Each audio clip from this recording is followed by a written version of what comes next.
अब लीजिए, इनको गिनती भी भूल गए सब लोग। श्री सीताराम। कितने लोग पवित्र होते हैं? कौन कौन कौन? कि वासुदेव कथा प्रश्न पुरुषस्त्रीन् पुनाति वक्तारः श्रोतारः आयोजकः तत्र दुर्लभः।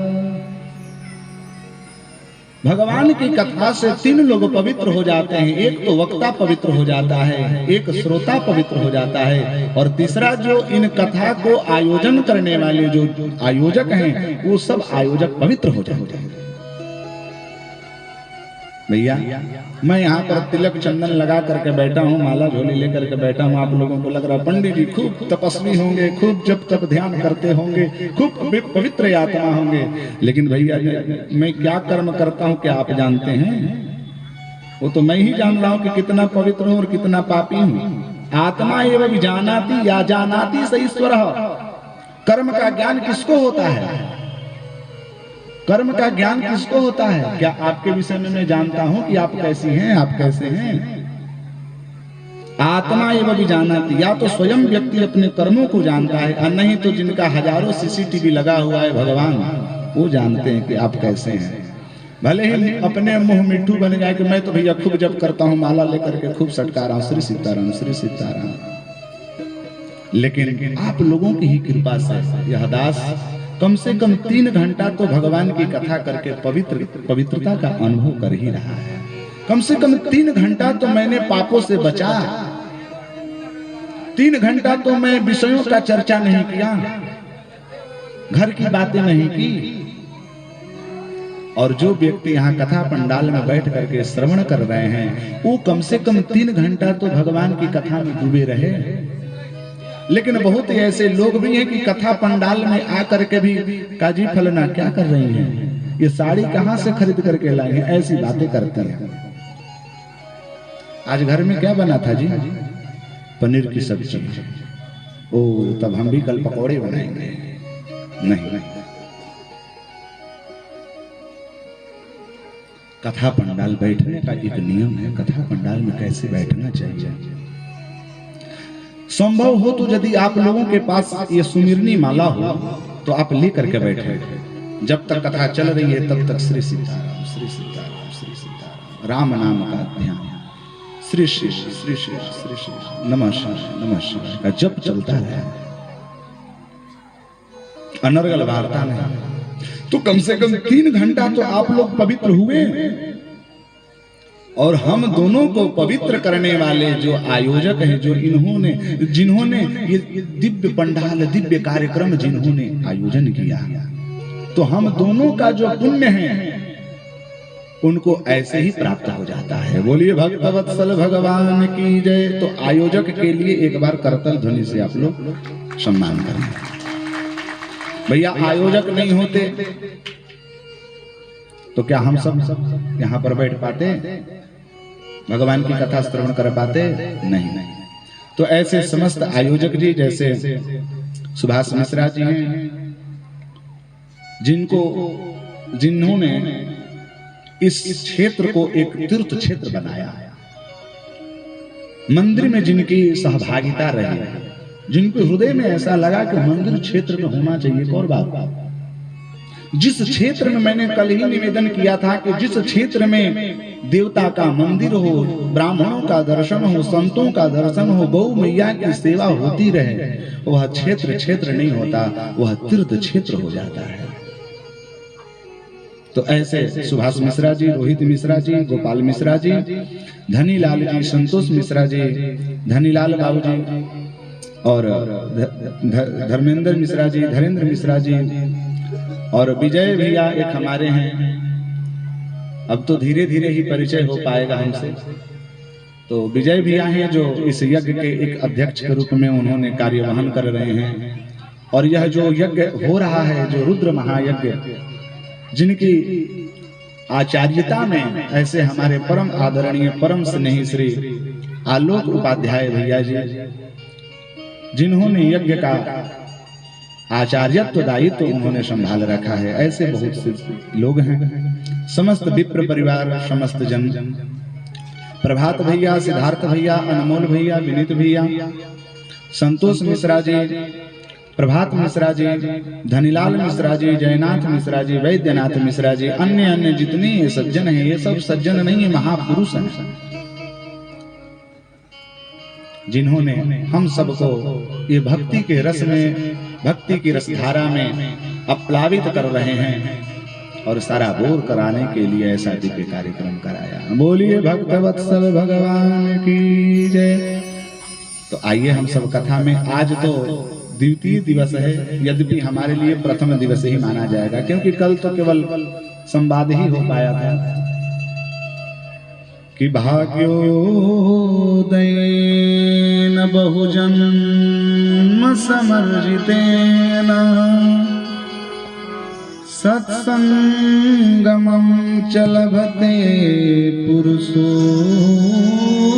यदा वै अज्ञान हेतु कृत मोह मदांधकारं नासं विधाय हि तदोदयते विवेकः।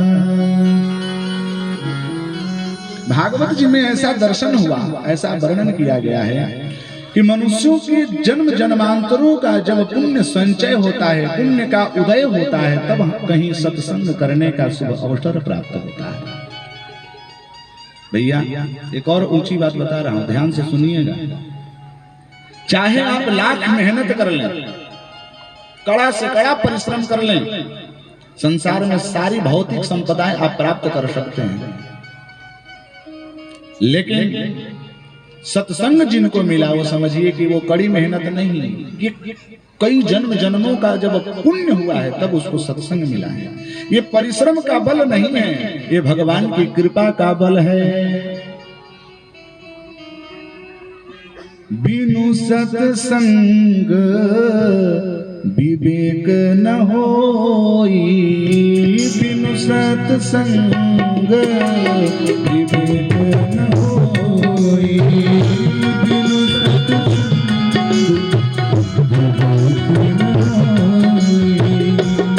सत्संग विवेक न होई, बिनु सत्संग विवेक न होई, राम कृपा बिनु सुलभ न सोई, राम कृपा बिनु सुलभ न सोई, राम कृपा बिनु सुलभ न सोई।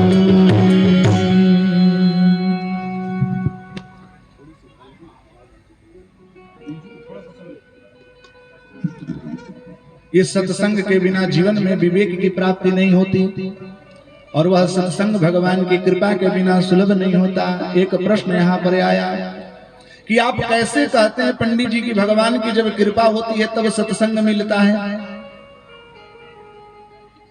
कृपा का अर्थ क्या है? कैसे हम सब अनुभव करें? बाबूजी आप लोग ध्यान से सुनिएगा, कैसे हम अनुभव करें कि हमारे ऊपर भगवान की कृपा है? मैं किसी के घर में रुकता हूं, कहीं भी जाता हूं, लोग हमारे पास चले आते हैं, बाबा हमारी ये परेशानी है, ये परेशानी है, भगवान की कृपा ही नहीं हो रही है, भगवान की कृपा ही नहीं बरस रही है, क्या करें? हम अपने पुत्र से परेशान हैं, अपने पिता से परेशान हैं, हम अपने माँ से परेशान हैं, अपने पत्नी से परेशान हैं, अपने घर द्वार से परेशान हैं, कृपा ही नहीं हो रही भगवान को। भगवान को मैं इसीलिए मानना छोड़ दिया। ओहो, अरे कृपा की परिभाषा तो समझो पहले कि कृपा कहते किसे हैं? ध्यान से सुनिएगा। क्या धन मकान हो जाना, धन दौलत हो जाना, कोठे बंगले हो जाना, बड़ी बड़ी गाड़ियां हो जाना, बैंक बैलेंस हो जाना, घर परिवार स्वस्थ हो जाना, क्या यही भगवान की कृपा है?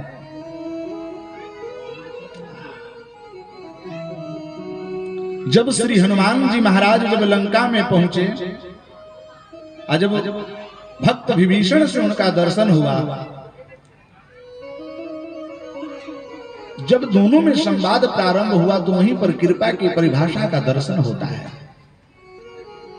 विभीषण जी जिम ही भगवान श्री हनुमान जी का दर्शन करते हैं तो उनके चरणों में प्रणाम करके, क्योंकि विप्र के रूप धारण करके गए थे,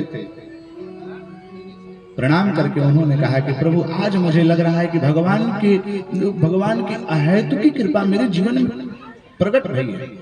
क्यों? विभीषण जी कह रहे हैं अब मोहि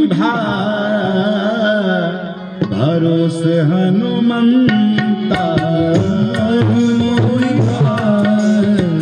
भरोस हनुमंता, अब मोहि भरोस हनुमंता, अब मोहि भरोस हनुमंता, हरि कृपा मिलई नहीं समता, बिनु हरि कृपा मिलई नहीं समता, बिनु हरि कृपा मिलई नहीं समता, बिनु हरि कृपा मिलई नहीं समता।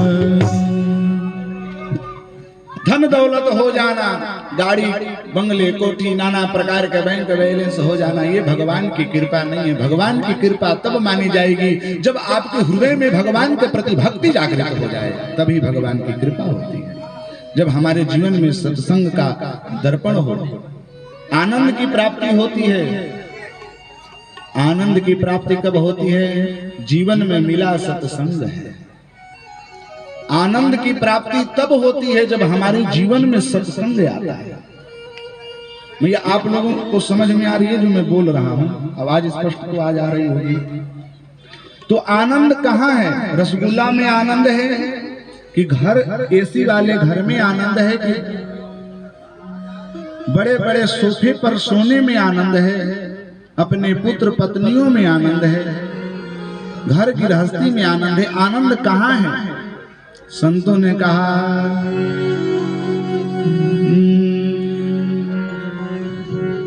जिसको जीवन में मिला सत्संग है, वो जिसे जीवन में मिला सत्संग है, उसको से हर घड़ी आनंद ही आनंद है, उसे हर घड़ी आनंद ही आनंद है। तो जिसे जीवन में मिला सत्संग है, जिसे जीवन में मिला सत्संग है, उसे हर घड़ी आनंद है, उसे हर घड़ी आनंद आनंद है।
वाणी को मानो, तत्व क्या है जगत को पहचानो।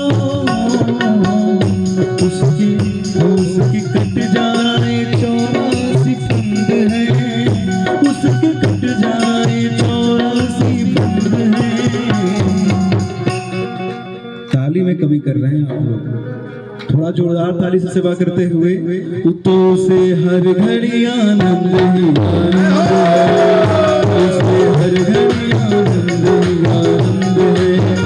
जिसे जीवन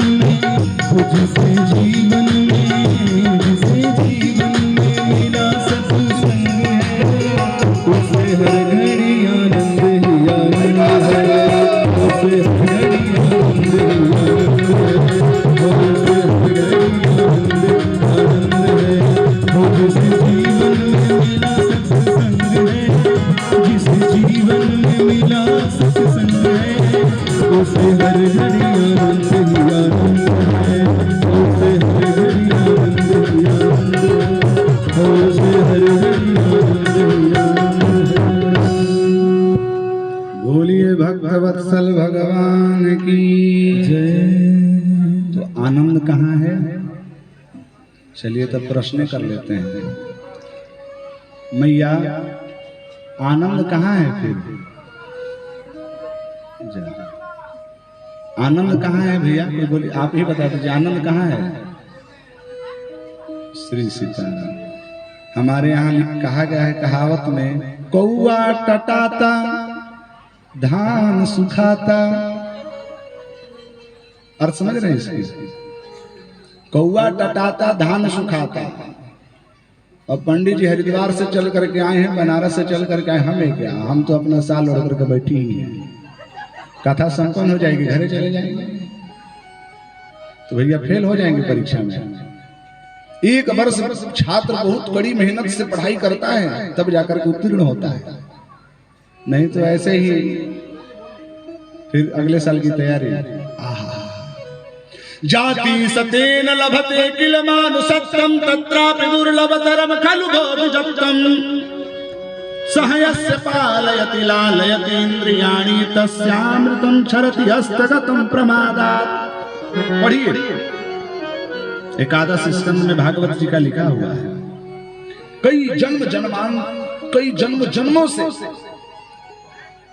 84 के चक्कर में जब भटकता जीव जब भगवान के शरण में जाता है, तो भगवान उसको अनायास कृपा करके, कबहू की करी कृपा नर देहि, भगवान कृपा कर देते हैं कि जाओ कोई बात नहीं, जाओ मनुष्य बना दे रहा हूं तुझे।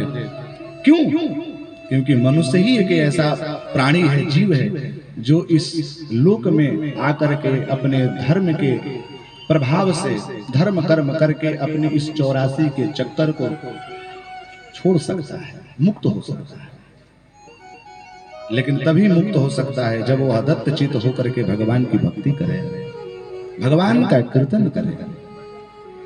तो आइए हम सब अपने जीवन को भक्तिमय करें और शिव महापुराण की कथा में प्रवेश करें। हे हे सूत महाप्राज्ञ सर्व सिद्धांत विद प्रभो, आख्याहि में कथा सारम पुराणानां विशेषतः। अपने मन मंदिर को उस पावन भूमि पर लेकर के चलें जहां पर 88,000 ऋषि बैठे हुए हैं। उनका अध्यक्षता कर रहे हैं हमारे सौनक जी, जो परम महर्षि हैं, और मुख्य वक्ता के रूप में सूत जी बैठे हुए हैं। सूत जी के चरणों में प्रणाम करके सौनक जी ने कहा कि हे प्रभु, आप समस्त शास्त्रों के ज्ञाता हैं। जिस प्रकार से समुद्र रत्नाकर है, समस्त रत्नों का भंडार है, उसी प्रकार आपके हृदय में, आपके मन मस्तिष्क में ज्ञान का भंडार है। प्रभु, हम जानना चाहते हैं, सदाचारश्च सद्भक्तिर्विवेको वर्धते कथम। हम जानना चाहते हैं कि जीवन में सदाचार और सद्भक्ति विवेक की जागृति कैसे है, इसका वर्धन कैसे है। सविकारश्च निरासश्च सज्जनैः क्रियते कथम। अपने हृदय में जिन, भैया धुआं यहाँ पर मत कीजिएगा, धुआं हटा दीजिए उधर को ना कीजिए, धुआं मत कीजिए। बोलिए भक्त वत्सल भगवान की जय। स्विकार निराशाश्च सज्जनैः क्रियते कथम। अपने विकारों को हटाने के लिए, अपने विकारों को निस्सरण करने के लिए, विकारों से निवृत्त होने के लिए काम क्रोध मद लोभ ईर्ष्या द्वेष छल कपट दंभ इन सबको त्यागने के लिए सज्जन लोग, वैष्णव लोग, शैव लोग क्या करते हैं? उन्होंने कहा कि बहुत सुंदर प्रश्न किया। हम जानना चाहते हैं कि भगवान शंकर को प्रसन्न करने के लिए कौन ऐसा साधन है जिस साधन से भगवान भोलेनाथ जी अत्यंत प्रसन्न हो जाते हैं, आह्लादित हो जाते हैं। कौन ऐसा साधन करें? इन सब प्रश्नों को सुन करके सूत जी ने कहा कि आप बहुत सुंदर प्रश्न कर रहे हैं। सर्व सिद्धांत निष्पन्नम भक्त्यादिकवर्धनम शिवतोषकरं दिव्यं शृणुवत्स रसायनम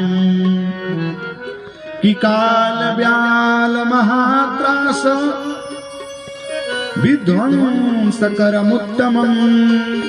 शैवं पुराणं परमं शिवेनोक्तं महापरं शिवेनोक्तं पुराणे। सूत जी कह रहे हैं कि आपने जो प्रश्न किया अत्यंत ही मन को आह्लादित करने वाला प्रश्न है। आपको जानकारी है जितने जीव हैं सब मृत्यु के चंगुल में पड़े हुए हैं, काल के गाल में बैठे हुए हैं। न जाने कब मृत्यु हम लोगों को चपेटा में ले ली।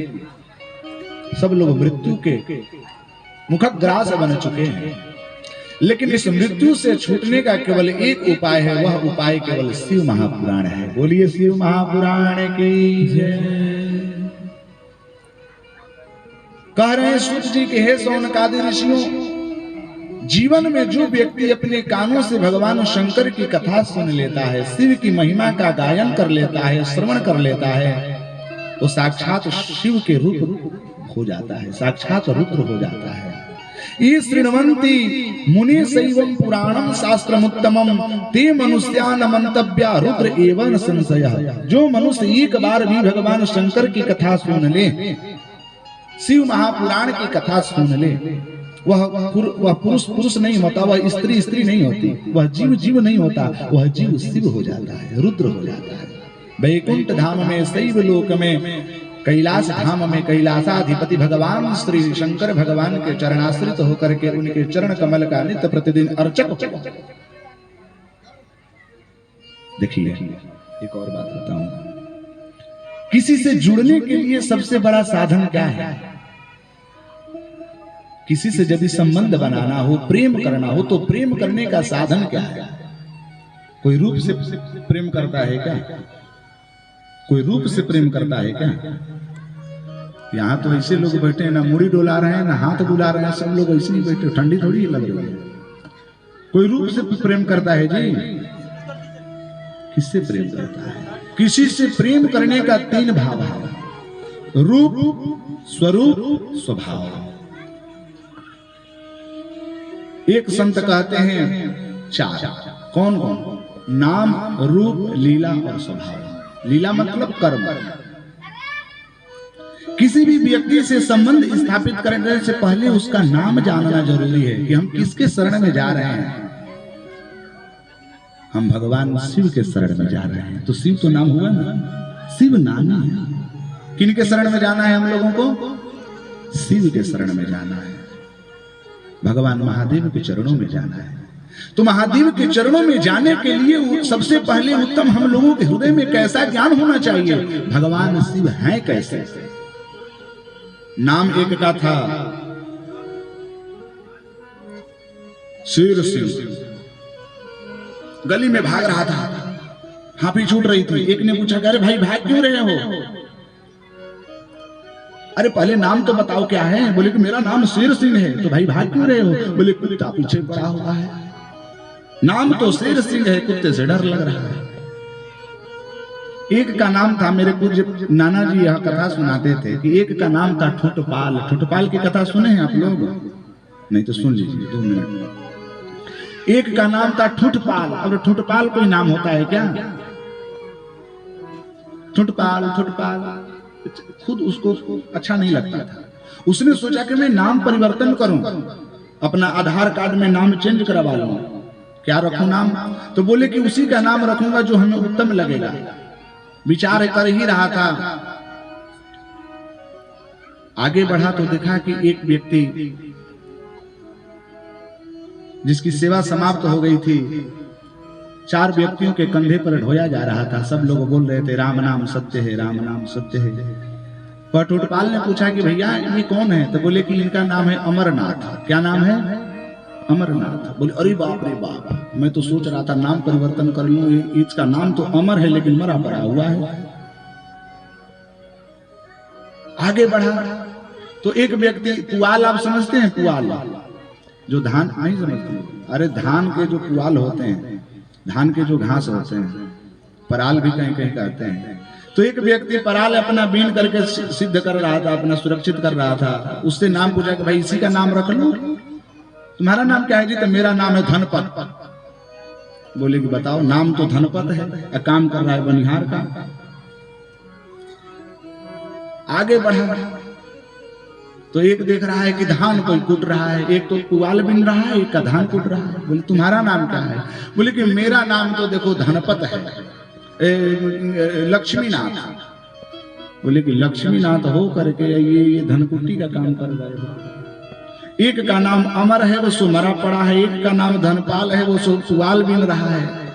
तो उसी पर एक चौपाई संत ने कहा कि मरत के हम अमर के हम मरत देखनी। भोजपुरी थोड़ी थोड़ी समझ में आ जाती है आप लोगों को। अमर के हम मरत देखनी, धनपत बिनस पुआल। कि अमर के हम मरत देखनी, धनपत बिनस पुआल। लक्ष्मी के धन कूटत देखनी, भले नाम ठुटपाल। बोलिए भक्तवत्सल भगवान की जय। उसने कहा कि मेरा नाम चेंज करना ही नहीं है, मेरा तो नाम ठुटपाल ही ठीक रहेगा। तो कहने का तात्पर्य है कि किसी व्यक्ति से जुड़ने के लिए आपको नाम जानना जरूरी पड़ेगा। हम किसके शरण में जा रहे हैं, किससे प्रेम कर रहे हैं, नाम समझ गए? नाम के बाद उसके स्वरूप, उसके कर्म का ज्ञान होना चाहिए कि वह खराब व्यक्ति तो नहीं है। जब उसके कर्म क्रिया के ज्ञान हो जाएगा, तब उसके स्वभाव का ज्ञान। तो नाम रूप, रूप भी होना चाहिए। अब नहीं तो नाम है चंद्रमुखी। और भैया देखे तो श्री सीताराम ही हैं, लीपा पोती से उनका काम चल रहा है। बोलिए भक्तवत्सल भगवान की जय। तो नाम के साथ साथ रूप भी होना चाहिए। तो आज हम सब किसके शरण में जाना चाहते हैं? भगवान शिव के शरण में जाना चाहते हैं। तो शिव से प्रेम कब होगा? महादेव के चरणों में हम कब संलग्नित होंगे? जब भगवान महादेव के दिव्य स्वभाव का हम लोगों का ज्ञान होगा कि भोले भंडारी हैं कैसे। भगवान का एक नाम है आशुतोष। क्या नाम है? आशुतोष। आशुतोष मतलब होता है आशु शीघ्रतया, तुष्यति प्रसन्नयति, आनंदम प्रदायति इति आशुतोष। जो शीघ्र ही प्रसन्न हो जाता है उसी का नाम आशुतोष है। तो इस शिव महापुराण में भगवान शंकर के तीनों का दर्शन होगा। भगवान का नाम, भगवान का रूप, भगवान का स्वभाव, भगवान के अवतार, भगवान की लीला, ये पांचों चीजें यहाँ इस शिव महापुराण में हम सबको 7 दिन तक श्रवण करना है। एक और बात विचार कीजिए, विवाह शादी में सबसे अहम भूमिका किसकी होती है? विचार कीजिए। किसी लड़का और लड़की के मध्य में विवाह कराने का सबसे बड़ा अहम भूमिका किसकी होती है? कोई बोलता नहीं। अगुआ। अगुआ न हो तो भैया लड़का लड़की का विवाह नहीं, ऐसे ही ढिमलाते घूमते रहेंगे। आजकल देखिए कैसी स्थिति खराब चल रही है। 28-30 पार हो रहा है, कोई पूछ नहीं रहा है। गांव में पूछा जाता है विवाह हुआ तो कोई अगुआ पहुंच ही नहीं उठा रहा है। ऐसा हमारे गांव में कहते हैं। उसको मध्यस्थत्व बोलते हैं। अगुआ का काम क्या होता है? अगुआ का काम होता है कि लड़का की प्रशंसा लड़की के पक्ष वालों को और लड़की की प्रशंसा लड़का के पक्ष वालों को कर देता है। लड़का कैसा है? लड़का खूब कमाता है भैया, धन दौलत कितना है, तो चलो मैं दिखा दे रहा हूँ। अगुआ या करके पूरे खेत दिखा देता है। ऐसे जहां तक हमारी जा रही है हाथ, ये सब लड़का का ही है। पहले के जमाने में लोग गाय भैंस देख करके शादी किया करते थे कि जिनके घर में ज्यादा माल मवेशी हो उनके घर में विवाह हो। तो अगुआ क्या करता था? 10-5 खूंटा ऐसे खोद करके रख करके कह देता था कि ये सब इन्हीं का गाय भैंस बंधा हुआ है। ये सब अगुआ ऐसे ही करता था गाँव। और लड़की वाले से कहता है कि भैया तुम्हारी लड़की का मैं विवाह करा दूंगा। कहता क्या है? लड़की भले ही काली है, वहां जाकर कहता है लड़की, अरे मत पूछो, एकदम चंद्रमुखी है। अब कौन कहे कि अमावस्या की मुखी है? चंद्रमुखी तो है, लेकिन अब पूर्णिमा की चंद्रमुखी है कि अमावस्या की चंद्रमुखी है, अब ये मैं नहीं कहूंगा। समझ रही है? आप लोग नाराज मत होइएगा कि पंडित जी हम लोग को ये सामान्य सी बात कह रहे हैं कि अगुआ का काम है कि लड़का का खूब बढ़ा चढ़ा करके वार्ता करना और लड़की की खूब बढ़ा चढ़ा करके बात करना, दोनों का संबंध जोड़ देना। इसमें पाप भी नहीं लगता। एक और बात मैं आप लोगों को बताऊं, बाबूजी, अभी हमारे समाज में ऐसी वो चल रही है, कारण भी है, जिसको विवाह कटवा कहते हैं। क्या कहते हैं? विवाह कटवा। आप पढ़ेंगे तब पता लगेगा।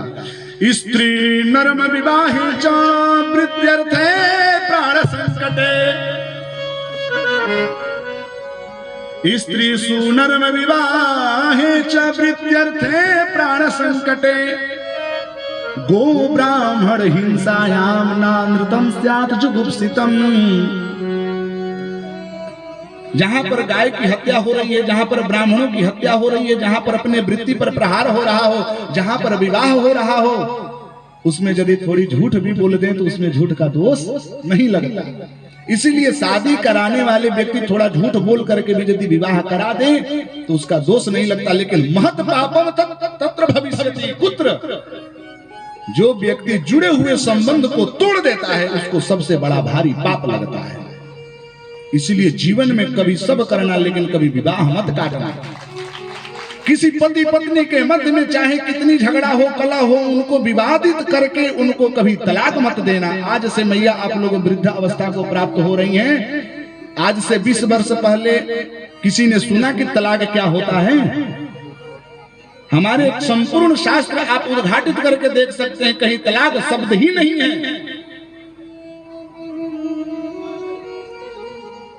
अरे जिस शास्त्रों ने कहा कि अद्यारभ्य विष्णु रूपाय वराय लक्ष्मी स्वरूपिणी कन्याम तुभ्यम अहम संप्रददे अद्य दिवस कृते नैव सप्त जन्मावधि पर्यंतम, एक जन्म नहीं 7 जन्मों के लिए मैं अपनी पुत्री लक्ष्मी स्वरूप कन्या को मैं आप विष्णु स्वरूप वर को मैं प्रदान कर रहा हूँ। वह पिता कहता है एक जन्म के लिए नहीं है। जिस अग्नि की साक्षी मान करके वह पति पत्नी दाम्पत्य जीवन में प्रवेश करती हैं 7 जन्म के लिए। आज ऐसी विडंबना आ गई, जिस विडंबना के कारण, जिस व्यवस्था के कारण लोग, अब तो नहीं कहना चाहिए, व्यासपीठ से कुत्ते की जिंदगी जी रहे हैं।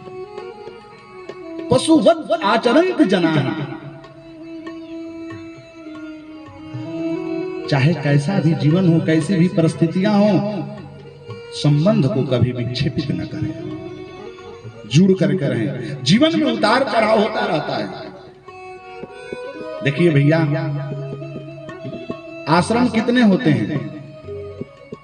मैं जब इशारा दे रहा हूं तो कम से कम इस इशारा को समझ के भी तो उत्तर आ सकता है। आश्रम कितने होते हैं? हाँ, ब्रह्मचर्य, गृहस्थ, वानप्रस्थ और सन्यास। इन समस्त आश्रमों में उत्तम आश्रम किसको माना गया है? तो श्रेयो वै गृहस्थ आश्रमः, गृहस्थ आश्रम को सबसे बड़ा श्रेष्ठ माना गया है। क्यों? यथा नदी नदाः सर्वे सागरं प्रतिगच्छति तेनैव आश्रमिणः सर्वे गृहस्थं प्रतिगच्छति।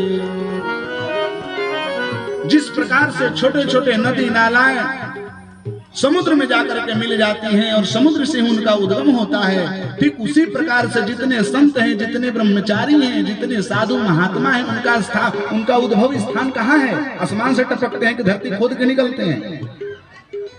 माँ के गर्भ से निकलते हैं, गृहस्थ आश्रम से निकलते हैं।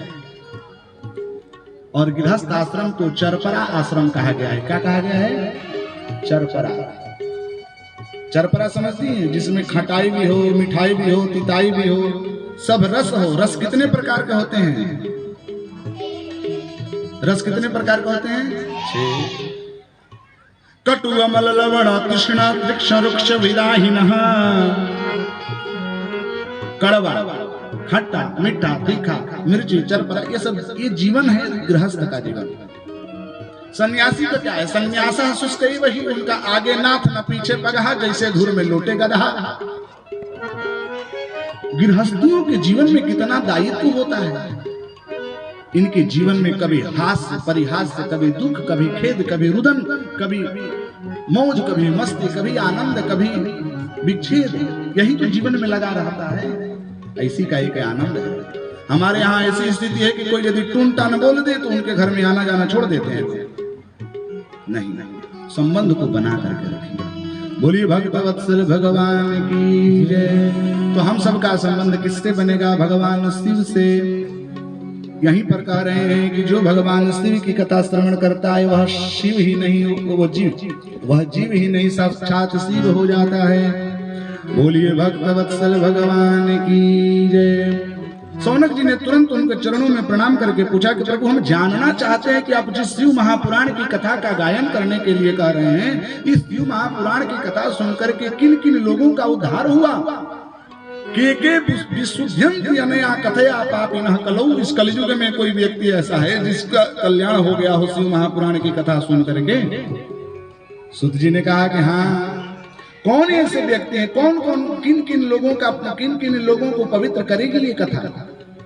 सूत जी कह रहे हैं, ये मानवाः पाप कृतो दुराचार रताः खलाः कामादिनिरता नित्यं तेऽपि शुद्ध्यन्त्यनेन वै। जो व्यक्ति आज जीवन पर्यंत केवल पापों का पापाचरण किया है, द्वेष किया है, छल किया है, कपट किया है, दंभ से युक्त है, जो मातृ पितृ विदूषकाः, जो अपने माता पिता को भी दंडित किया है, मारा है, गुरुजनों को अनादर किया है, ब्राह्मणों का अनादर किया है और नित्य प्रतिदिन पापों में ही संलिप्त हुआ, ऐसे पापी व्यक्ति को भी शिव महापुराण की कथा पवित्र कर देती है। बोले कि ऐसे समझ नहीं आता, जब से आप दृष्टांत नहीं दोगे तब से ये समझ में आने वाला नहीं है। बोले कि मैं सुना दे रहा हूं। कह रहे हैं कि ये शिव महापुराण ये सामान्य पुराण नहीं है। ये संसार में जितने यज्ञ, जप, तप, दान, व्रत, उपवास आदि जितने सत्कर्म हैं, इन सत्कर्मों का सार केवल शिव महापुराण है। कोई भी जब तक पूजा पाठ आदि करने की आवश्यकता नहीं है। जो व्यक्ति जीवन में एक बार शिव महापुराण की कथा सुन लिया, ये महिमा है। इसीलिए सूत जी कहते हैं, सदा सेव्या विशेषतः एतत् शिव पुराणस्य कथा परम पावनी। यह कथा को एक बार नहीं, सदा सेव्या विशेषतः इस कथा को सदा सर्वदा श्रवण करना चाहिए। अरे सदा सर्वदा न श्रवण करें तो कम से कम 3 बार जब शिव महापुराण में लिखा है तो सुन ही लेना चाहिए। इसीलिए हम तो यही प्रार्थना करेंगे कि हे महादेव, जिस प्रकार से हमने श्रवण किया कि इस कथा पंडाल इस क्षेत्र में करीब ऐसा दिव्य महायज्ञ होने में लगभग 20-25 वर्ष तो बीत ही गए। 20-25 वर्ष व्यतीत हो गए ऐसी दिव्य कथा होने में। एक माने 2 दशक बीत गया। आज हम लोगों को यह दिव्य दर्शन हो रहा है, लेकिन हम तो भगवान भोलेनाथ के चरणों में प्रार्थना यही करेंगे, हे प्रभु आप इतने अवधर दानी हैं, जिस प्रकार से लोगों के हृदय में भक्ति आप अपने प्रति जोड़े हुए हैं, यह भक्ति प्रति वर्ष ऐसे ही उल्लसित होती रहे। अरे जब प्रति वर्ष हो या न हो, कम से कम शिव महापुराण की बात ही मान करके 3 बार तो हो ही जाए। सदा सेव्या, सदा सेव्या, सदा सेव्या विशेषतः 3 बार तो हो जाए। कह रहे हैं कि जीवन में पाप तभी तक वह व्यक्ति पापी रहता है जब तक से वह भगवान की कथा नहीं सुनता। जिस दिन भगवान की कथा सुन ले उसी दिन वह निश्छल हो जाता है, निष्पाप हो जाता है, पाप रहित हो जाता है। क्यों रहित हो जाता है भैया? कपड़ा कब तक गंदा रहता है, कपड़ा कब तक मलिन रहता है? जब तक से उस पर साबुन सोडा न पड़े, जल से शुद्ध न किया जाए, तभी तक तो गंदा रहता है। जिब ही आप सर्फ सोडा डाल करके जल में भिगो करके निचोड़ देते हैं, उसी समय वस्त्र क्या हो जाता है? परिशुद्ध हो जाता है। उसी प्रकार यह जीवन जो है पापमय है। पाप कर्म करते करते करते हम लोग पापी बन चुके हैं। कोई व्यक्ति हाथ उठा करके कह सकता है कि हमने पाप नहीं किया? हर व्यक्ति कोई ना कोई पाप किया ही है। अरे भगवान इतने अवधर दानी हैं, इतने आशुतोष हैं, इतने भोले भाले हैं कि हम जीवों को ऐसे माफ कर देते कि जाओ बाबू अब कोई बात नहीं, हम तुम्हें माफ कर देते हैं। ये सुप्रीम ये राष्ट्रपति हैं। आप लोग को राष्ट्रपति का कर्म पता होना चाहिए कि किसी व्यक्ति को यदि मृत्यु की बाबूजी किसी को यदि फांसी की सजा भी हो रही हो, राष्ट्रपति यदि साइन कर दे कि भाई इनकी फांसी की सजा नहीं हुई तो मान्य हो जाता है। तो भगवान भोलेनाथ राष्ट्रपति हैं, हम जीवों को माफ करते चले जाते हैं कि कोई बात नहीं, कर लो, चुगली कर लो, लाठी डंडा कर लो, हम लोग को माफ करते चले आ रहे हैं। लेकिन कहते हैं कि वो पापी तो हो रहता ही है भाई, भले माफ मिल जाए लेकिन पाप तो कहीं छिपता नहीं है। पाप का तो फल भोगना पड़ेगा, पाप का तो फल भोगना पड़ेगा। अब पाप का फल कौन भोगता है? जो व्यक्ति स्वयं पाप करता है उसका फल स्वयं भोगता है। एक व्यक्ति प्रश्न किया कि प्रभु हम क्या करें, हमें आजीविका मिली नहीं तो हम चोरी ही कर लेते हैं, थोड़ा पॉकेट ही मार लेते हैं। और मैं ऐसे नहीं पॉकेट मारता हूँ, क्या करूं, मेरे घर में 2 बच्चे हैं, एक पत्नी, उसको पालन पोषण करने के लिए मैंने वृत्ति के लिए रोजगार के लिए बहुत प्रयत्न किया, कहीं मिला नहीं तो हम पॉकेट मारना प्रारंभ कर दिए, चोरी करना प्रारंभ कर दिए। पाप तो नहीं लगेगा? मैंने कहा कि भैया देखो, अब पाप लगे या न लगे ये पहली बात, दूसरी बात है, क्योंकि आप चोरी कर रहे हो तो भले आप अपने पति पत्नी को खिला रहे हैं, पुत्र को खिला रहे हैं पाप कर करके, लेकिन ध्यान देना पाप की कमाई तो सब लोग खाते हैं लेकिन पाप की कमाई कोई नहीं खाता। इसमें कौन सा अलंकार हुआ जी? पाप की कमाई सब खाते हैं पर पाप की कमाई कोई नहीं खाता। इसमें कौन अलंकार हुआ? यमक अलंकार हुआ। एक ही शब्द यदि 2 बार आए और दोनों शब्दों का यदि अलग अलग अर्थ निकलता है उसमें अलग यमक अलंकार होता है। साहित्य जो पढ़े होंगे जानते होंगे। पाप की कमाई सब खाते हैं पर पाप की कमाई कोई नहीं खाता। मतलब हमने चोरी करके 1000 रुपए लाया तो 1000 में सब लोग खा लेंगे, लेकिन जो मैंने चोरी किया उसका पाप जो आध्यात्मिक जगत में होता है उस पाप का कोई भागीदारी नहीं बनता। आइए मैं नहीं कहता हूं, विदुर नीति आप पढ़िएगा बाबूजी। एकः पापानि कुरुते फलं भुंक्ते महाजना, कि एकः पापानि कुरुते फलं भुंक्ते महाजना, भोक्तारो विप्रमुच्यन्ते कर्ता दोषेण लिप्यते। भैया जिसने मर्डर किया है उसी की फांसी होगी, उनके गुतिया दयाद की नहीं होती। बात समझ रही हैं? इसलिए पाप कर्म से बचें। शिव महापुराण कहती है कि व्यक्ति तभी तक पापी रहता है जब तक से वह भगवान की कथा नहीं सुनता, भगवान के शरण में नहीं जाता है। जिस दिन शिव महापुराण की कथा सुन ले उसी दिन वह पाप से मुक्त हो जाता है। बोलिए भक्त वत्सल भगवान की। इस पर उन्होंने एक दिव्य सुंदर कथा सुनाया।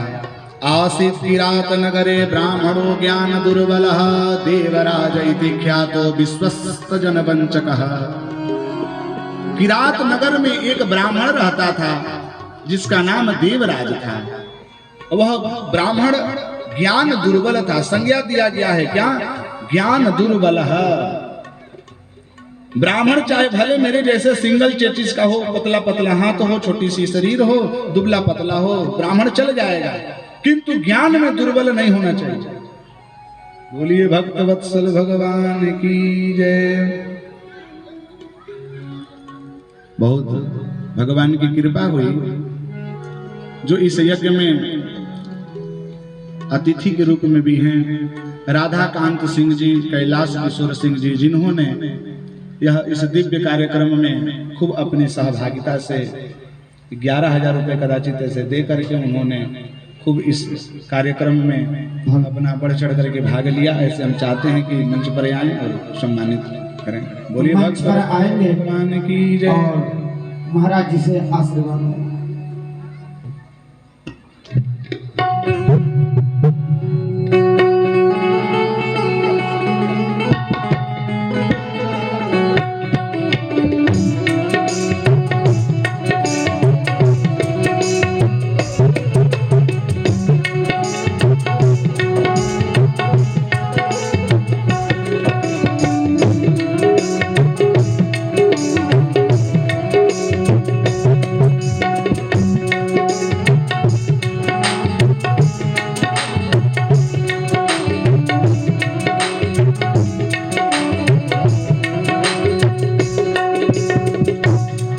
बोलिए भक्त वत्सल भगवान की जय।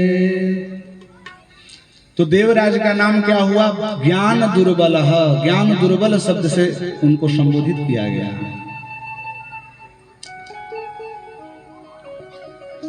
ब्राह्मण दुबला पतला हो, बल से हीन हो, चल जाएगा, किंतु ज्ञान में दुर्बलता नहीं आनी चाहिए।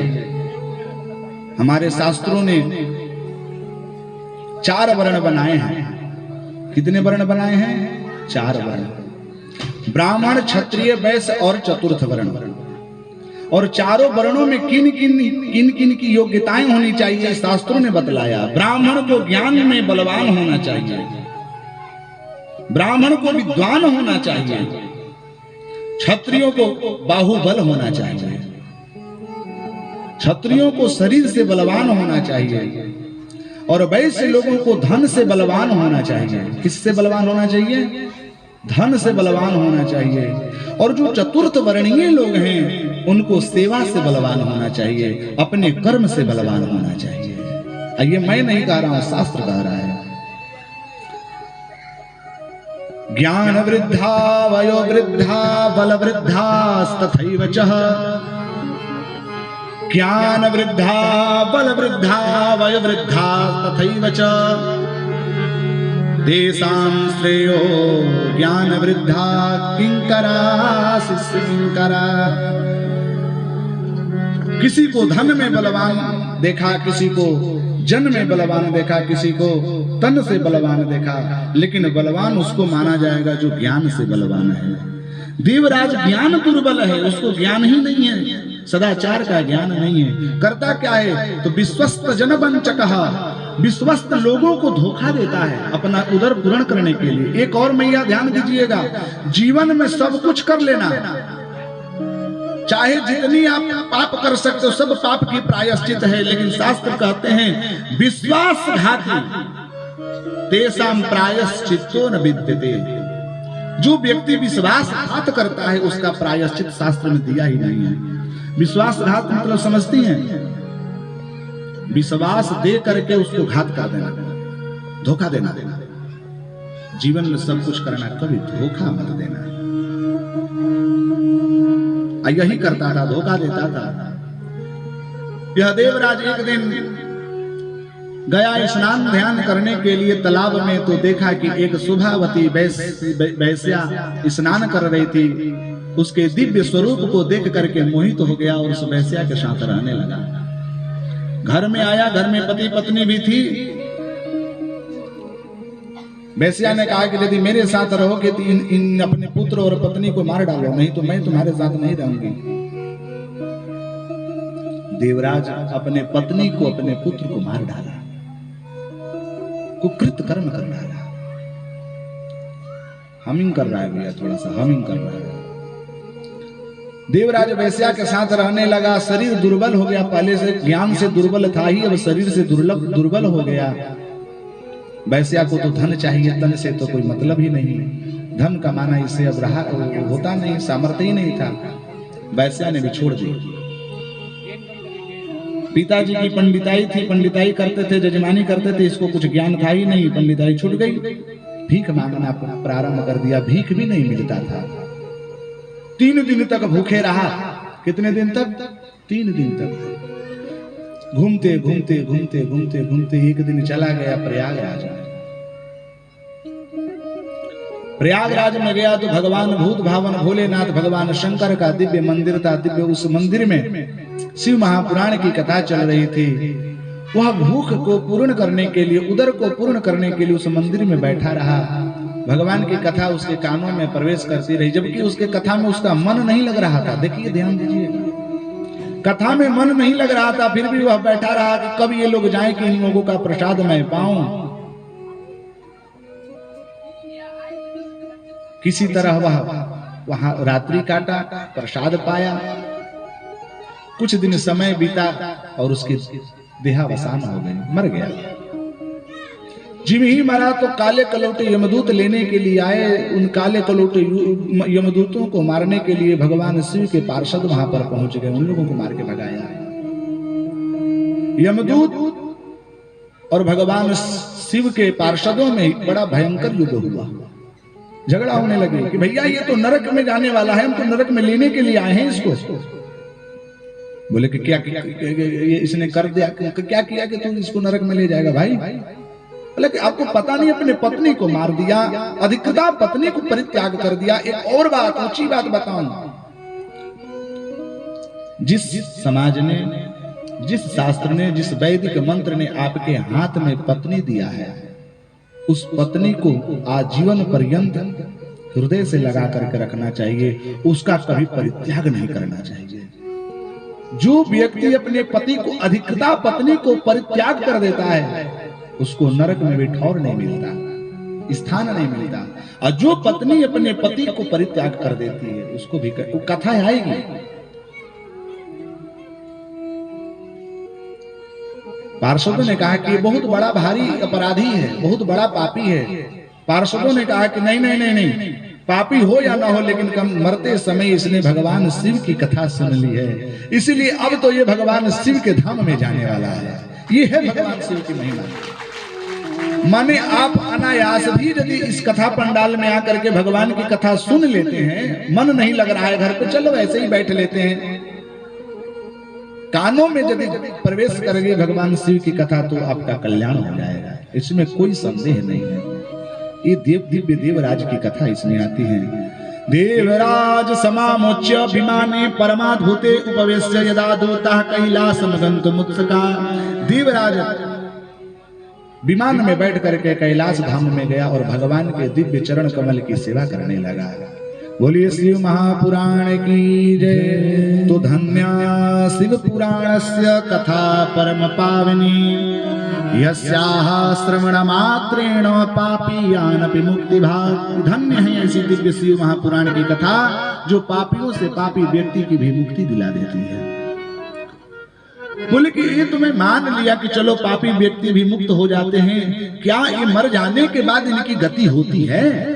बोले कि हाँ हाँ, मर जाने के बाद गति हो जाती है। यदि कोई व्यक्ति पाप कर्म करते करते करते मर गया, एक और बात, जो व्यक्ति पाप करते करते मर जाता है तो कहीं स्वर्ग में और नरक में नहीं जाता, इसी धरती पर घूमता रहता है प्रेत बन करके। क्या बन करके? आप लोगों ने कभी भूत प्रेत देखे हैं कि नहीं देखे हैं? कोई नहीं देखा है। आप लोगों में से कोई भूत प्रेत देखे हैं? जी, भूत प्रेत होते हैं। वो प्रेत बनता है और भयंकर पिशाच बनता है, नरपिशाच बन जाता है। एक समुद्र निकटे देशे ग्रामो वास्कल संज्ञकः वसन्ति यत्र पापिष्टा वेद धर्मो उज्जिता जनाः। वास्कल नगर में एक बिंदुक नामक ब्राह्मण रहता था। अब वह ऐसा नगर था जिस नगर में जितने जन थे उस सब दुराचरण में लगे थे, और उस नगर में अन्य लोग तो लगते ही लगे थे, लेकिन उसमें जो ब्राह्मण, विशेषकर जो ब्राह्मण लोग थे, वो अत्यंत पापी थे। कितना सुंदर बात है। एक एक शब्द पर व्याख्या करी जाए ना भैया तो घंटों बीत जाए। कल हमने निवेदन किया था कि राष्ट्र का निर्माण ब्राह्मणों का दायित्व है, समाज निर्माता ब्राह्मण होता है।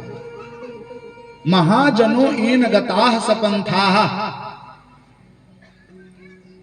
ब्राह्मणों का दायित्व होता है अपने राष्ट्र को किस दिशा में ले जाना। समाज का मुख ब्राह्मण है, लेकिन इस वास्कल नगर में जितने ब्राह्मण थे सब दुराचरण करने वाले थे, शराब पीने वाले, मुर्गा खाने वाले, चोरी करने वाले, लंपट थे। ये मैं नहीं कह रहा हूं, शिव पुराण की कथा कह रही है। उसी में एक ब्राह्मण था जिसका नाम बिंदु था। इसलिए इसमें लिखा हुआ है, भैया ध्यान दीजिएगा, इसलिए इसमें लिखा है कि जब ब्राह्मण का ही कर्म निकृष्ट हो जाएगा तो अन्य लोग कहां जाएंगे। कि यद यदयाचरते श्रेष्ठः तत्तदेवेतरो जनः सयत् प्रमाणं कुरुते लोकस्तदनुवर्तते। गीता जी का आप अध्ययन कर लीजिए तो गीता जी में अर्जुन से भगवान कृष्ण कहते हैं कि हे अर्जुन, यद यद आचरते श्रेष्ठः, श्रेष्ठ व्यक्ति जिसका आचरण करता है अन्य लोग भी उसी का अनुवर्तन करते हैं। आप बड़े हैं, आप घर में छोटे छोटे बच्चों के सामने गाली गलौज कीजिए, बच्चों का प्रभाव उसी पर पड़ेगा। बच्चे भी गाली गलौज करना। अच्छा, बच्चे को कहीं किसी विद्यालय में गाली सिखाई जाती है क्या जी? तो फिर गाली कहां से देता है? आप ही से सुन करके, क्योंकि बड़े का ही अनुगमन अन्य लोग करते हैं। ब्राह्मण को सतर्क होना चाहिए। भैया ध्यान दीजिए, ये तो सब ब्राह्मणों की ही भूमि है। इसका नाम ही है मिश्रा साइड, जिस साइड में मिश्रा जी ही लोग विराजित होते हैं। धन्य ही ये भूमि। अधिकतर यदि देखें तो हमने श्रवण किया कि इस क्षेत्र में बाहुल्यता मिश्रा जी लोग का ही है, सब ब्राह्मण है। तो खैर, ब्राह्मणों के मध्य में कथा कर रहा हूं तो ब्राह्मणों का आचरण सदाचरण के विषय में तो हमें बोलने का अधिकार नहीं, क्योंकि हमें जहां तक अनुभव हो रहा है कि सब लोग यहाँ सदाचरण से ही युक्त हैं, धर्म से ही युक्त हैं, तभी तो ये धार्मिक अनुष्ठान हो रहा है। नहीं तो लंका निश्चर निकर निवासा,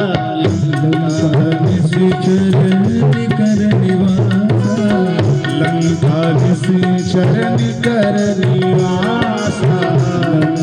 निश्चर निकर निवासा, यहाँ कहाँ सज्जन करवासा,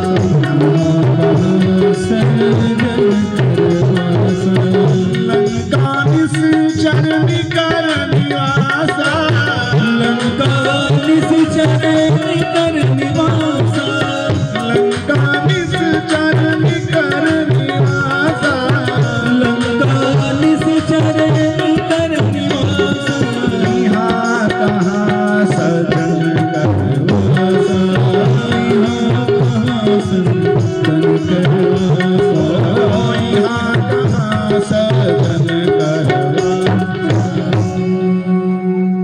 यहाँ तो समस्त सज्जन ही बैठे हैं, यहाँ पर लंका निश्चर नहीं है, यहाँ पर सब लोग सज्जन है। भैया हमने तो देखा कि सब सज्जन है तभी कार्यक्रम हो रहा है। अब घर में बैठ करके भले चलता होगा तो हम नहीं जानते हैं। श्री सीताराम बोलिए भक्त वत्सल। लेकिन नहीं, अरे क्या मैं कहूं, ब्राह्मण का जन्म प्राप्त करना आसान नहीं है। भागवत जी का एकादश स्कंद उठा करके देखिए तो जाति सतेन लभते किलमानुसत्वम तत्रापि दुर्लभतरम खलु भो द्विजत्वम, द्विजत्वमिति विप्रत्वम ब्राह्मणत्वम। जन्म जन्मों के पुण्यों के बाद तो मनुष्य तन मिलता है, लेकिन मनुष्यों में भी ब्राह्मण योनि तब प्राप्त होता है जब बहुत परिश्रम किया हो तप के क्षेत्र में, तब ब्राह्मण बनते हैं लोग। ऐसे ब्राह्मण कोई नहीं बनता। जन्म से जब ब्राह्मण है महाराज तो कर्म से भी ब्राह्मण बनना हमारा कर्तव्य है। मैं नहीं कह रहा हूं ब्राह्मणस्य हि देहोयम क्षुद्र कामाय निश्चते, शास्त्र धिक्कारत करता है। ब्राह्मणस्य देहोयम क्षुद्र कामाय निश्चते। अरे ब्राह्मण का जन्म पाकर के क्षुद्र काम करते हो, निश्चते, ये अच्छा चीज नहीं है। तो क्या करना चाहिए भाई? तो तपसा कृच्छाय तपसा चित्यानंत सुखाय च प्रत्यानंत सुखाय च, कृच्छाय तपसा चेह प्रत्यानंत सुखाय च। ब्राह्मण का कर्तव्य क्या है? तप करना, संध्या गायत्री करना, जप करना, धर्म कर्म करना, ये ब्राह्मण का कर्तव्य है। और उत्तम ब्राह्मण कौन है? जिनके जीवन में 9 गुण हैं। उत्तम ब्राह्मण कौन है? ब्राह्मणों के भी कई वैरायटी होती है। जैसे मिठाई एक संज्ञा क्या है? संज्ञा कितने प्रकार के हैं छोटी, किसी को पता है? हाँ, संज्ञा 5 प्रकार के। हमारे गांव में एक परिजन है, उनका पहले के जमाने में लोग पढ़े लिखे नहीं होते थे ना, तो ज्यादा पढ़े लिखे नहीं थे। अगुआ आए शादी करने के लिए, नाम तो नहीं लूंगा, तो अगुआ बर देखने आया। अब बेचारा वो बर पढ़ा लिखा नहीं था। हमारे गांव की घटना है, सत्य घटना, आज से 20 वर्ष पहले पिताजी सुनाया करते थे। अगुआ ने कहा कि भैया पढ़े लिखे हो तो जिसका विवाह होने वाला कैसे कहते कि मैं पढ़ा लिखा नहीं हूँ? जो भी अगुआ है वो भी भाग जाएगा, तो झूठ बोल दिया कहाँ पढ़ा लिखा हूँ। तो भैया नाम ही बता दो, इंग्लिश पढ़े हो? तो हाँ हाँ इंग्लिश तो पढ़ा ही हूँ। तो इंग्लिश में बोल लेते तो बिल्कुल बिल्कुल बिल्कुल। तो व्हाट इज योर नेम? तो उन बेचारे का थोड़ा हाथ टूटा हुआ था, तो हाथ टेढ़ा हो गया था। तो व्हाट इज योर नेम, इसका उत्तर क्या होना चाहिए? भाई माय नेम इज जो हो। खूब दिमाग लगाए, क्या कहूँ, क्या बोल रहा है, क्या चक्कर है, क्या ये कुछ कह रहा है, व्हाट इज योर नेम। तो धीरे से दिमाग आया गया कि आज ही मार्केट में गया था तो क्या क्या लाया हूँ। तो बोला कि व्हाट इज योर नेम, तो आलू भंटा सेव। अभी संज्ञा पर मेरी चर्चा हो रही थी, अरे बाप रे, हंसने लगे। बोले तो किसी वहीं पर उनका मित्र था, भाई विवाह तो कटना नहीं चाहिए, तो बोले कि नहीं नहीं नहीं नहीं नहीं, इनका नाम बैजंती लाल है। कैसे भैया? तो बैगन से बैजंती हो गया ना, इसीलिए इनका नाम आलू भंटा से बैजंती लाल जी है इनका। अच्छा जी। तो भैया नाउन कितने प्रकार के होते हैं? How many kind of noun, इसको इंग्लिश में ऐसे ही बोलते हैं, 5। और भाई इनको समझ ही नहीं आए, तो इशारा मित्र ने किया कि भैया देखो इतना बोल दो, नाउन कितने हैं? तो 5। धीरे से इशारा दिया। उस व्यक्ति ने कहा कि हाँ 5 होते हैं। तो बोले कि तब बताओ, नाम बता दो नाउन के। अब इनको ध्यान ही नहीं कि भाई इशारा तो मिल गया 5, लेकिन नाम को इशारा कैसे बोले। अब ध्यान में आया, घूमते घूमते अब करूं क्या, तो ध्यान में आया कि रमेशर जी थे। नाउन, नाउन मतलब समझिए कि जो बाल काटने वाले होते हैं। तो बोले कि रमेशर जी थे और रमेशर के एक मेहरनुआ, 2 गो लड़का एगो लड़की। तो लड़का तो एगो मर गई, लड़की आके बियाह हो गया है। अच्छा, तो 4 ना बचा जी, रमेशर जी, रमेशर के औरत और एक लड़का एक लड़की, 4 ही नहीं नहीं सरकार, 5 नहीं 4। मन ही में सोच रहे थे 4। तो बोले कौन कौन? बोले कि एक रमेशर, रमेशर के मेहरान, एक लड़की एक लड़का, 4। बोले कि श्री सीताराम। तो ऐसा भी नहीं होना चाहिए। बोलिए भक्त वत्सल भगवान की जय। ब्राह्मण का कर्तव्य होना चाहिए अपने धर्म कर्म में। हाँ, कितने गुण में बताया? 9 गुण होते हैं ब्राह्मण में। कितने गुण होते हैं? 9 गुण। समो दमः तपः शौचम क्षान्तिरार्जवमेव च ज्ञान विज्ञान मासिकतम ब्रह्म कर्म स्वभावजम। जिनके जीवन में 9 कर्म होते हैं उन्हीं को ब्राह्मण माना गया है। वह बिंदु पराई स्त्री से आसक्ति करने लगा, अपनी स्त्री को छोड़ करके दूसरी स्त्री में उसका मन लिप्त हो गया, दिन रात वैश्यावृत्ति करने लगा। इन कर्मों को देख करके उसकी जो पत्नी थी उसका नाम चंचुला था। क्या नाम था? चंचुला। पति का नाम बिंदु और पत्नी का नाम चंचुला। याद रखिएगा, कल पूछूंगा। चंचुला दिन रात रुदन करती थी, पतिव्रता नारी थी। बाहर से, क्योंकि वास्कल ग्राम में सब लोग दुष्ट थे, लेकिन बाहर में तो सब ठीक थे। पतिव्रता नारी थी, पति की सेवा करती थी, लेकिन मन खटकता रहता था कि ओहो पति मेरा कितना दुष्ट हो गया है। इतनी सुंदर युवती को छोड़ करके, इस शरीर को छोड़ करके पराई स्त्री के साथ रमण कर रहा है। उसको सुधारने के लिए, कभी कभी ऐसा होता है कि सुधारने के लिए भी कभी कभी गलत मार्ग पकड़ लेते हैं लोग। हमने देखा है अपनी आंखों से। एक व्यक्ति शराब पी रहे थे, लड़का खूब बोला कि पिताजी शराब नहीं पीना, और नहीं पियोगे तो हम भी पिएंगे, नहीं पियोगे, नहीं छोड़ोगे तो मैं भी पीऊंगा। पिता ने कहा कि ठीक है, पियोगे तो हमारे लिए भी 1 पैक बना देना। बताओ, वो पुत्र सोच रहा है कि हम भी पिएंगे तो हमें रोकने के लिए कम से कम पिता तो शराब पीना छोड़ेगा। ऐसे ही चंचुला ने भी गलत मार्ग को पकड़ लिया भैया। वह भी पर पुरुष के साथ रहने लगी, चिढ़ाने के लिए, ताकि हमें जब देखेगा पर पुरुष के साथ तो ये जो वैश्यावृत्ति है छोड़ देगा। एक दिन बिंदु शराब आदि पी करके घूम करके आया, देखा कि इस घर में चंचुला थी और चंचुला के साथ 4 पुरुष था, माने अन्य पुरुष था, विहार कर रहा था। आया, आंख लाल किया, वह दूसरा व्यक्ति तो भाग गया खिड़की खोल करके। दे ला, दे मुका, दे डंडा, पूरा पीटा ढंग से। चंचुला को चंचुला का शरीर लाल हो गया, रुदन करने लगी, खूब पिट गई। जब बर्दाश्त नहीं हुआ, जब सहन नहीं हुआ, तो डंडा रोक कर करके आंख लाल करके बोली कि तुम्हारा कोई अधिकार नहीं होता है मुझे मारने के लिए। बोला क्यों? बोले कि तुम्हें शर्म लगता, तुझे लज्जा है, विचार है कुछ भी? तुम पर स्त्री के साथ रमण करते हो, मैं कभी बोली? कई बार मैं तुझे मना की, फिर भी तुम माना। और मैं जब पर पुरुष के साथ रमण कर रही हूं तो तू मुझे मार रहा है, तो तेरा मारने का कोई अधिकार नहीं है। दिमाग खुल गया, बिंदु का दिमाग खुल गया कि पत्नी सही कह रही है, लेकिन अब तो पिट दिया था तो गलती कैसे हटाए।